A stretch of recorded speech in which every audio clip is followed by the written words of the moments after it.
అధ్యక్ష, మాది rural area అధ్యక్ష. ఇక్కడ పవర్ కట్ చేసిన దండిగా ఉంది అధ్యక్ష. మెయిన్గా చూసామంటే బాలగంగనపల్లిలో ఆల్రెడీ గత గవర్నమెంట్లో టెండర్ వేసి 2 33/11 kV శాంక్షన్ అయింది అధ్యక్ష. ఒకటి వచ్చి బాలగంగనపల్లి అట్ గంగాధర నెల్లూరు, ఇంకొకటి వచ్చి గాజంకి అట్ కార్వేట్ నగరం అధ్యక్ష. ఈ టెండర్ పిలిచిన తర్వాత అది అట్లనే పెండింగ్ అయిపోయింది అధ్యక్ష. ఇక్కడ ఇది పవర్ సరిగ్గా రావడం లేదు కాబట్టి చాలా ఇబ్బంది పడుతున్నారు అధ్యక్ష. ఇమీడియట్గా మాకు ఇది శాంక్షన్ చేయాలని చెప్పేసి మీ ద్వారా మంత్రి గారిని రిక్వెస్ట్ చేస్తున్నాను అధ్యక్ష. ఇంకొకటి కూడా ఒక 4 రిక్వైర్మెంట్ ఉంది అధ్యక్ష.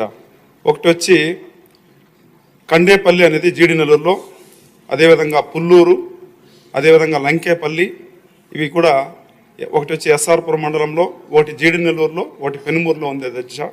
ఇవి ఇమ్మీడియట్గా శాంక్షన్ చేస్తే ఇక్కడ అందరూ కూడా వ్యవసాయం పైన ఆధారపడి ఉన్నారు కాబట్టి ఖచ్చితంగా ఇది చాలా యూస్ఫుల్గా ఉంటుందని చెప్పేసి మీ ద్వారా రిక్వెస్ట్ చేస్తున్నాను అధ్యక్ష. ఇక్కడ మెయిన్గా చూసారంటే పవర్ ఫ్లక్చుయేషన్ రావడం వల్ల ఈ మోటార్లన్నీ కూడా కాలిపోతున్నాయి. ఇక్కడ వ్యవసాయమే ముఖ్య ఆధారం కాబట్టి దీనిపైన మనం ఫోకస్ చేసే అవసరం కూడా ఉందని మీ ద్వారా రిక్వెస్ట్ చేస్తున్నాం అధ్యక్ష.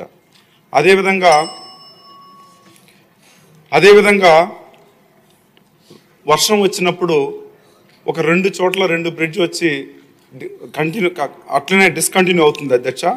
ఇక్కడ చూసారంటే సుమారుగా ఒక దగ్గర ఒక 20 నుంచి 30 విలేజ్లు ఉంది అధ్యక్ష. ఇక్కడ మెయిన్గా చూస్తామంటే బిఎన్ఆర్ పేట టు జీడి నెల్లూరు మండలం, ఇది కాన్స్టెన్సీ అంటే జీడి నెల్లూరు టు చిత్తూరు కనెక్షన్ ఉంది అధ్యక్ష. సుమారుగా 100 విలేజెస్ ఉన్నాయి. దీనిపైన కూడా ఒక బ్రిడ్జి కట్టిస్తే బాగుంటుంది.